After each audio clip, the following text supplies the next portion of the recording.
रामकृष्ण हरी. नमस्कार मित्रांनो, पुन्हा माझ्या यूट्यूब चॅनलवर आपणा सर्वांचं स्वागत आहे. वारकरी बांधवांच्या चरणी नतमस्तक होतो. अतिशय गोड माहिती घेऊन आज मी तुमच्यासमोर उपस्थित झालेलो आहे. नवीन माहिती पूर्ण आहे का? अतिशय गोड चिंतनीय माहिती आहे. प्रत्येक हिंदूला ही माहिती असणं गरजेचं आहे. यामध्ये अतिशय गोड चिंतन केलं आहे. आपल्या सनातन संस्कृतीच्या परंपरेमध्ये अनेक विशिष्ट प्रकारच्या गोष्टी आहेत. आपल्या परंपरेला फार मोठा ग्रंथांचा वारसा लाभलेला आहे. फार मोठमोठे ऋषी महात्मे आपल्या परंपरेमध्ये होऊन गेले, आपल्या सनातन संस्कृतीमध्ये होऊन गेलेत. त्यांनी अतिशय सखोल अशा पद्धतीची माहिती सगळ्यांच्या समोर आणून ठेवलेली आहे. फक्त आपण ती शोधण्याचा प्रयत्न केला पाहिजे. खरे तर एक ग्रंथ आहे, संख्यासंकेत कोश नावाचा ग्रंथ. तो ग्रंथ जवळजवळ पंढरपूर, आळंदी या क्षेत्रामध्ये मिळत नाही. हरिद्वार, ऋषिकेश या ठिकाणी तो ग्रंथ उपलब्ध होतो. मला वृंदावनलाही तो उपलब्ध झाला नाही. अर्थात त्या ग्रंथामध्ये एकापासून तर 100 या संख्येपर्यंत आपल्या सनातन संस्कृतीत येणाऱ्या कोणत्या कोणत्या गोष्टी आहेत या संबंधाचा उल्लेख या ग्रंथामध्ये आहे. पण माझ्याकडे काही माहिती त्या संबंधातली उपलब्ध झाली. एकापासून तर 15 या संख्येपर्यंत आपल्या सनातन संस्कृतीमध्ये कोणत्या कोणत्या गोष्टी उपलब्ध होतात या संबंधाची माहिती मी तुमच्यासमोर आज नवीन या पद्धतीने घेऊन आलेलो आहे. आपण सगळ्यांनी हे अवश्य ऐका आणि इतरांपर्यंतसुद्धा पोहोचवण्याचा प्रयत्न करा. अतिशय नवीन गोड माहिती तुमच्यासमोर मी पोहोचवण्याचा नेहमी प्रयत्न करत आहे. म्हणून आपण पुन्हा सर्वांनी माझा चॅनल सबस्क्राईब करा, लाईक करा, शेअर करा आणि जास्तीत जास्त लोकांपर्यंत ही माहिती पोहोचवण्याचा प्रयत्न करा. आपल्या सनातन संस्कृतीमध्ये 1 या अंकापासून तर 100 या अंकापर्यंत संपूर्ण माहिती शास्त्राच्या दृष्टीने पाहायला मिळते. मी फक्त 15 या अंकापर्यंत तुम्हाला माहिती आज देणार आहे. पूर्ण ऐका. 1 शब्दाचा अंक घेतला की एक केवळ ब्रह्म आहे. एकमेवाद्वितीयम ब्रह्म, अर्थात एक ब्रह्माशिवाय जगात दुसरं काही नाही. 2 संख्येचा जर आपण विचार केला, 2 संख्येमध्ये कृष्ण पक्ष, शुक्ल पक्ष असाही विचार करता येऊ शकतो. दक्षिणायन, उत्तरायण असाही विचार करता येऊ शकतो. म्हणून 2 संख्येमध्ये आपल्याला या 2 गोष्टी आपण पाहिल्या. 3 संख्येमध्ये अनेक गोष्टी आहेत. काही गोष्टी तुमच्यासमोर ठेवण्याचा मी प्रयत्न करतो. 3 या संख्येमध्ये सत्वगुण, रजोगुण आणि तमोगुण या 3 गोष्टी आहेत. 3 प्रकारची सत्ता शास्त्राच्या दृष्टीने पाहायला मिळते. एक पारमार्थिक सत्ता, 2 व्यावहारिक सत्ता आणि 3 प्रतिभाषिक सत्ता, अशा 3 प्रकारच्या सत्ता पाहायला मिळतात. 3 प्रकारचं कर्मसुद्धा आपल्याला शास्त्राच्या दृष्टीने पाहायला मिळतं. एक प्रारब्ध कर्म आहे, दुसरं क्रियमाण कर्म आहे आणि तिसरं संचित कर्म आहे. आणि 3 प्रकारचा परिच्छेदसुद्धा आपल्याला पाहायला मिळतो. एक देश परिच्छेद आहे, दुसरा काल परिच्छेद आहे आणि तिसरा वस्तू परिच्छेद आहे. आता बृहत प्रस्थानत्रयाचा आपण जर विचार केला तर त्याच्यामध्ये अद्वैत सिद्धी आहे, चित्सुखी आहे आणि खंडन खाद्य आहे. असं 3 या गोष्टीचा आपल्याला विचार करता येऊ शकतो. वारकरी संप्रदायामध्ये काही प्रस्थानत्रयीचा विचार येतो. तर वारकरी प्रस्थानत्रयामध्ये ज्ञानेश्वरी, एकनाथी भागवत आणि तुकोबारायांचा गाथा हा 3 या संख्येमध्ये येतो. 3 ऋतूसुद्धा आपल्या सनातन संस्कृतीमध्ये मानल्या जातात. एक हिवाळा हा ऋतू आहे, दुसरा उन्हाळा तर तिसरा पावसाळा. त्रिविध प्रकारचे तापसुद्धा आपल्या सनातन संस्कृतीमध्ये आहेत. एक आध्यात्मिक ताप, दुसरा आदिभौतिक ताप, तिसरा आदिदैविक ताप आणि 3 देवांना मान्यता आपल्या शास्त्राने दिलेली आहे. विशिष्टताने सर्व लोक 3 देवांना विशिष्ट प्रकाराचा दर्जा देतात. एक ब्रह्म आहे, दुसरा विष्णू आहे आणि तिसरा महेश आहे. ब्रह्मा या शब्दाचा अर्थ ब्रह्मदेव घ्यायचा. अवस्थात्रय या शब्दामध्ये जर आपण विचार केला तर अवस्थांचा सुद्धा 3 प्रकार आहे. एक आदी अवस्था आहे, दुसरं मध्य अवस्था आहे आणि तिसरं अंत अवस्था आहे. रागामध्ये सुद्धा 3 प्रकाराचे आपल्याला भाग पाहायला मिळतात. एक पूर्व राग आहे, दुसरा मिलन राग आहे आणि तिसरा विरह राग आहे. नुसता 3 या संख्येचा विचार नाही तर 3.5 या संख्येचा सुद्धा आपल्या सनातन संस्कृतीमध्ये विचार केला गेलेला आहे. 3.5 शक्तिपीठ आपल्याला पाहायला मिळतात, पण आपण त्याचा विचार करणार नाही. 4 या संख्येपर्यंत जाऊ. 4 संख्येमध्ये धर्म, अर्थ, काम आणि मोक्ष या गोष्टी येतात. आणि वाण्यांचा सुद्धा 4 प्रकार येतो. अर्थात वाणी शब्दाचा अर्थ बोलणं. मी जे तुमच्यासमोर बोलून दाखवतो त्या बोलण्यामधले सुद्धा 4 प्रकार, वाणीचे सुद्धा 4 प्रकार आहेत. एक परावाणी आहे, दुसरी पश्चंती वाणी आहे, तिसरी मध्यमा वाणी आहे, तर चौथी वैखरी वाणी आहे. परावाणी बिंबीच्या देठापासून निघते, पश्चंती वाणी ही हृदयातून निघते, मध्यमा वाणी ही कंठातून निघते, तर वैखरी वाणी ही जिभेपासून निघते. या 4 वाणींचा आपण विचार केला. अंतःकरणाचे सुद्धा 4 भाग येतात. मन, बुद्धी, चित्त आणि अहंकार असे 4 प्रकार येतात. 4 धामसुद्धा आपल्याला पाहायला मिळतात. कोणत्या ठिकाणी त्याचा जर आपण विचार केला तर एक बद्रीनाथ आहे उत्तराखंडामध्ये, दुसरं जगन्नाथपुरी आहे ते उडीसामध्ये आहे, तिसरं रामेश्वर आहे ते तमिळनाडूमध्ये आहे, तर चौथी द्वारका आहे जे गुजरातमध्ये आहे. 4 खाणींचा देखील आपल्याला विचार करता येऊ शकतो. अंडज, स्वेदज, जारज आणि उद्बीज. याचा मी जास्त विस्तार करत नाही. शास्त्रातील सुद्धा 4 प्रकाराचे अभाव आपल्याला पाहायला मिळतात. एक प्राक अभाव आहे, दुसरा प्रदंश अभाव आहे, तिसरा अन्योन्यभाव आहे, तर चौथा अत्यंत अभाव आहे. 4 प्रकाराचे वर्ण देखील आपल्याला पाहायला मिळतात. एक ब्राह्मण वर्ण आहे, दुसरा क्षत्रिय आहे, तिसरा वैश्य आहे, तर चौथा शूद्र आहे. एकंदरीत 4 प्रकाराचे आश्रमसुद्धा आपल्याला पाहायला मिळतात. एक ब्रह्मचर्य आश्रम आहे, दुसरा गृहस्थ आश्रम आहे, तिसरा वानप्रस्थ आहे, तर चौथा संन्यास आहे. या 4 प्रकाराच्या आश्रमांचा विचार केलेला आहे. 4 प्रकाराचे युग देखील आहेत. एक कृतयुग आहे, दुसरा त्रेता आहे, तिसरा द्वापार आहे, तर चौथा कली आहे. असे 4 प्रकाराचे युग आहेत. वेदामध्ये सुद्धा 4 प्रकाराची महावाक्य सांगितलेली आहेत. ब्रह्मप्राप्तीची 4 वाक्य आहेत. एक अहम ब्रह्मास्मी आहे, दुसरं अयमात्मा ब्रह्म आहे, तिसरं प्रज्ञानम ब्रह्म आहे आणि चौथं तत्वमसी आहे. 4 मुक्तीचे प्रकार देखील शास्त्रामध्ये आलेले आहेत. एक सलोकता मुक्ती आहे, दुसरी समीपता आहे, तिसरी स्वरूपता आहे आणि चौथी सायुज्यता आहे. झाले. या 4 संख्येचा विचार आपण केला. आता 5व्या संख्येकडे आपण वळूयात. 5व्या संख्येमध्ये 5 ज्ञानेंद्रिय आहेत. श्रोत्र, त्वचा, नेत्र, रसना आणि घ्राण. म्हणजे कान, त्वचा, डोळे, जीभ आणि नाक हे 5 ज्ञानेंद्रिय आहेत. पंचकर्मेंद्रिय सुद्धा आहेत. वाणी, हात, पाय, गुद आणि उपस्थ. 5 प्राण देखील आहेत. प्राण, अपान, समान, व्यान आणि उदान. 5 उपप्राणसुद्धा आलेले आहेत, त्याचा विचार आपण करत नाहीत. पंचतत्व आहेत. पृथ्वी आहे, आप आहे, तेज आहे, वायू आहे. याला पंचमहाभूतसुद्धा आपण म्हणू शकतो. पंचकोश आहेत. अन्नमय कोश, प्राणमय कोश, मनोमय कोश, विज्ञानमय कोश आणि आनंदमय कोश याचाही शास्त्रामध्ये विचार आलेला आहे.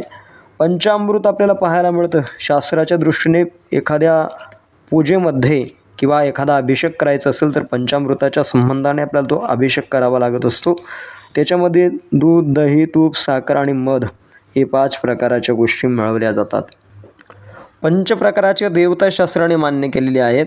एक गणेश, 2 विष्णू, 3 शिव, 4 देवी आणि 5 सूर्य आणि 5 प्रकाराचे भक्त देखील आहेत. गणपती, वैष्णव, शैव, शाक्त आणि सौर असे 5 प्रकाराचे भक्त आहेत. 5 या संख्येचा अधिक विचार न करता 6व्या संख्येवर आपण पोहोचूयात. 6 या संख्येमध्ये 6 शत्रू आहेत ज्यांच्यामुळे आपल्याला त्रास होतो. आपल्या प्रत्येक माणसाला हे 6 शत्रू आपल्या जवळच राहून त्रास देतात. तर त्याच्यामध्ये एक काम आहे, दुसरा क्रोध आहे, तिसरा मद आहे, चौथा मत्सर आहे, दंभ आहे आणि अहंकार आहे. हे 6 शत्रू आहेत. शास्त्रामध्ये 6 प्रमाणांचा विचार आलेला आहे. एक प्रत्यक्ष प्रमाण आहे, अनुमान प्रमाण आहे, शब्द प्रमाण आहे, उपमान आहे, अर्थापत्ती आहे आणि अनुपलब्धी. 6 प्रकारचे ऋतूसुद्धा पाहायला मिळतात. एक वसंत ऋतू आहे, एक ग्रीष्म आहे, वर्षा, शरद, हेमंत आणि शिशिर हे 6 प्रकाराचे ऋतू आहेत. 6 अनादी पदार्थ आहेत. एक ब्रह्म, माया, ब्रह्म व मायेचा संबंध, जीव, ईश्वर आणि जीवेश्वराचा भेद असं 6 संख्येचा विचार आहे. आता 7व्या संख्येकडे आपण जाऊयात. 7 संख्येमध्ये सप्त पदार्थ येतात. एक द्रव्य येतो, दुसरा गुण, तिसरं कर्म, चौथा सामान्य, विशेष, समवाय आणि अभाव अशा सप्त प्रकाराचे पदार्थ येतात. 7 स्वरसुद्धा आहेत. सा, रे, ग, म, प, ध, नि आणि सा असे मनुष्याला बंद करणारे 7 पाशसुद्धा आहेत. अहमपाश आहे, दारापाश आहे, पुत्रपाश आहे, ग्रहपाश आहे, धनपाश आहे, स्वजनपाश आहे, तर आशापाश आहे. आपल्या शरीरामध्ये सप्तधातू आहेत: रस, रक्त, मांस, मेद, मज्जा, शुक्र आणि अस्थी. आता 8 या संख्येकडे वळूयात. 8 संख्येमध्ये समाधीतले अष्टांग आलेले आहेत: यम, नियम, आसन, प्राणायाम, प्रत्याहार, धारणा, ध्यान आणि समाधी हे अष्टांग आहेत. मनुष्याला जगात कीर्तिवान बनवणारी 8 गुणांचा देखील शास्त्रामध्ये विचार आलेला आहे. 1 बुद्धी, 2 कुलीनता, 3 इंद्रिय निग्रह, 4 अध्ययन, 5 पराक्रम, 6 मित भाषण, 7 यथाशक्ती दान, तर 8 कृतज्ञता. या 8 गुणांमुळे मनुष्याला कीर्ती प्राप्त होत असते. अष्टविनायकाचा सुद्धा विचार आलेला आहे.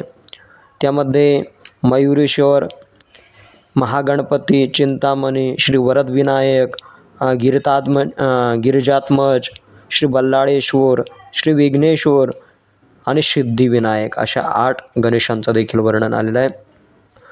मांसाहार करत असाल तर 8 लोक त्यामध्ये दोषी असतात. 1 पशु मारण्यास अनुमोदन देणारा, 3 पशुचा वध करणारा, 2 पशुचा वध करणारा, 3 पशुचे तुकडे करणारा, 5 मांस विकणारा, 6 मांस आणणारा, मांस शिजवणारा, मांस वाळणारा, मांस खाणारा. या 8 लोकांची त्यामध्ये गणना येते.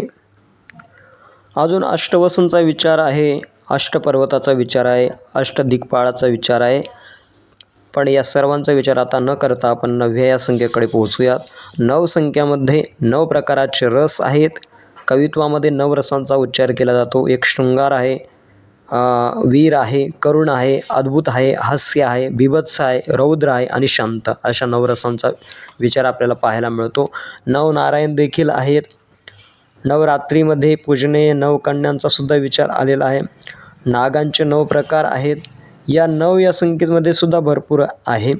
पण 9 विविध प्रकाराची भक्ती अतिशय महत्त्वाची शास्त्रामध्ये सांगितलेले. श्रवणम, कीर्तनम, विष्णुस्मरणम, पादसेवनम, अर्चनम, वंदनम, दास्यम, साक्यम, आत्मनिवेदनम अशा 9 प्रकाराच्या भक्तीचा विचार आलेला आहे. शबरी मातेला प्रभू रामरायांनी केलेला 9विध भक्तीचा विचार देखील आपल्याला पाहायला मिळतो. 9 या संख्येमध्ये नवदुर्गासुद्धा पाहायला मिळतात, नवरत्नसुद्धा पाहायला मिळतात. हिरा, गोमेत, पुष्कराज, मोती, इंद्रनील, पाचू, प्रवाळ, वैरडू आणि सिद्धदात्री अशा नवरत्नांचा सुद्धा विचार पाहायला मिळतो. पण आता 10 या संख्येकडे आपण जाऊयात. 10 संख्येमध्ये धर्माची 10 लक्षणे सुद्धा सांगितलेली आहेत. त्याच्यामध्ये धैर्य, क्षमा, मनोनिग्रह, चोरी न करणे, शुद्धता, इंद्रिय निग्रह, धारणाशक्ती, विद्या, सत्य आणि अक्रोध अशा प्रकारचा 10 धर्माची लक्षणं सांगितलेली आहेत. 10 प्रकाराच्या दिशा देखील आहेत: पूर्व, पश्चिम, उत्तर, दक्षिण, ईशान्य, आग्नेय, नैऋत्य, वायव्य आणि ऊर्ध्व आणि अध अशा 10 प्रकाराच्या दिशा आपल्याला पाहायला मिळतात. स्नानाचे देखील 10 प्रकार आपल्याला पाहायला मिळतात. 1 वारुण स्नान आहे, कपिल स्नान आहे, ब्राह्म स्नान आहे, भौम स्नान आहे, आग्नेय स्नान आहे, वायव्य स्नान आहे, दिव्य स्नान आहे, मानस स्नान आहे, भौगिक स्नान आहे, तर उत्तम स्नान असे 10 प्रकार स्नानाचे सांगितलेले आहेत. आता या 10 संख्येचा विचार करता करता 11व्या संख्येकडे जाऊयात. 11व्या संख्येमध्ये सुद्धा अनेक गोष्टींचा विचार आलेला आहे. 11 संख्या आली की 11 रुद्र आपल्या डोळ्यासमोर येतात. म्हणून 11 रुद्रसुद्धा आहेत. त्याच्यामध्ये पहिला हर, बहुरूप, त्र्यंबक, अपराजित, वृषाकवी, शंभो, कुपरदी, रैवत, मृगव्याध, शर्व आणि कपाली असे 11 रुद्र आहेत. नारद भक्तिसूत्रामध्ये 11 प्रकाराची भक्ती देखील सांगितलेली आहे. पण आपण त्याच्यामध्ये गुण, महात्म्याशक्ती, रूपाशक्ती, पूजाशक्ती, स्मरणाशक्ती, दास्यशक्ती, सांख्यशक्ती, कांतशक्ती, वात्सल्यशक्ती, आत्मनिवेदना शक्ती आणि तन्मयताशक्ती, परम विरहाशक्ती अशा 11 प्रकाराच्या भक्तीचा विचार आलेला आहे. आता 11 या संख्येकडून 12 संख्येकडे जाऊयात. 12 या संख्येमध्ये धाता 12 आदित्य आहेत. त्याच्यामध्ये धाता, मित्र, आर्यमा, शुक्र, वरुण, अंश, भग, विवस्वान, पुषा, सविता, त्वष्टा आणि विष्णू असे 12 रुद्र आहेत. गणपतीची देखील 12 नावे आहेत. त्याच्यामध्ये वक्रतुंड, एकदंत, कृष्णपिंगाक्ष, गजवक्र, लंबोदर, विकट, विघ्नराज, धूम्रवर्ण, भालचंद्र, विनायक, गणपती आणि गजानन. सरस्वती मातेची सुद्धा 12 नावं आहेत. भारती, सरस्वती, शारदादेवी, हंसवाहिनी, जगतिक ख्याता, वागीश्वरी, कुमुदी, ब्रह्मचारिणी, बुधमाता, वरदायिनी, चंद्रकांती आणि भुवनेश्वरी अशी 12 नावं आहेत. हनुमंतरायाची सुद्धा 12 नावं आहेत. एक हनुमान, दुसरा अंजनीसूत, वायुपुत्र, महाबल, रामेष्ट, फाल्गुनसुत, पिंगाक्ष, अमित विक्रम, उदित क्रमण, शीतशोक विनाशक, लक्ष्मण प्राणदाता आणि दशग्रीव दर्पण असे एकंदरीत 12 नावं हनुमंतरायाची आहेत. आता 13 या संख्येकडे जाऊयात. 13 संख्येमध्ये आपण जर विचार केला तर सांसारिक पुण्याने प्राप्त होणारे 13 गुण आहेत. संसारामध्ये प्राप्त होणारे एक तर मनुष्यजन्म प्राप्त होणं दुर्लभ आहे. त्याच्यामध्ये मनुष्यदेह प्राप्त झाल्यानंतर उत्तम कुलात जन्म प्राप्त होणं दुर्लभ आहे. त्याच्यापेक्षा वैभव प्राप्त होणं दुर्लभ आहे.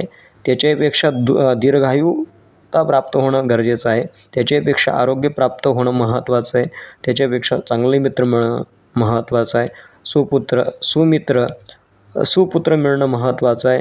नारायणाची भक्ती आपल्या अंतःकरणात जागृत होणं हेही महत्त्वाचं आहे. सुप्रिया म्हणजे अर्थात चांगली पत्नी मिळणं गरजेचं आहे. वेदवत्ता प्राप्त होणं चांगलं महत्त्वाचं आहे आणि चांगले नातेवाईक मिळणं गरजेचं आहे. इंद्रियावर विजय प्राप्त होणंही गरजेचं आहे आणि सत्पात्राला दान देण्याची आवड निर्माण होणं हेही गरजेचं. एकंदरीत हे 13 गुणांचा विचार आलेला आहे. आता 14 या संख्येकडे आपण जाऊया.